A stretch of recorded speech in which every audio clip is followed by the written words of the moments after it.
Mark, why do I find you still sitting on my couch? I thought I lived here. No, I mean, why aren't you cleaning the fridge like I asked you this morning? Because it's your refrigerator. I had to get my own fridge and hide it in my room because you keep eating all my food. That would explain the lack of provisions as of lately.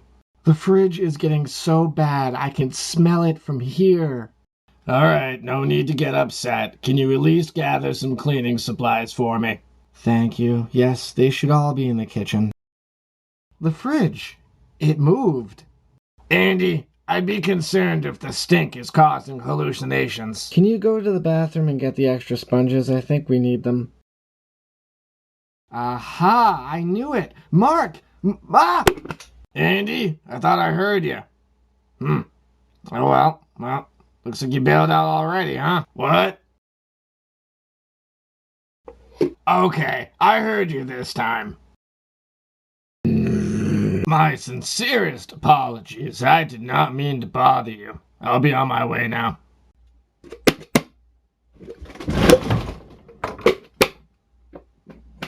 Welcome back. Can you explain to me what is in my fridge? You know, your landlord is into some weird stuff. Maybe he needed a place to keep an octopus. That is not an octopus. What did you see in there?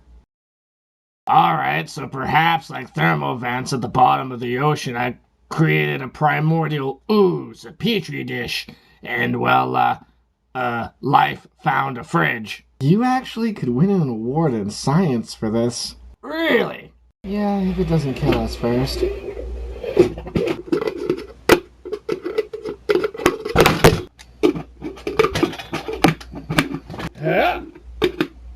I think, like the contents of the fridge, we're about to expire. Fire, yes. No, wait, where are you going? You had a stick of dynamite in my house. You're welcome. You're buying a new fridge. And you and I are taking this one to Lewis's scrapyard to have it crushed. Yeah, fair point. All right, let's go.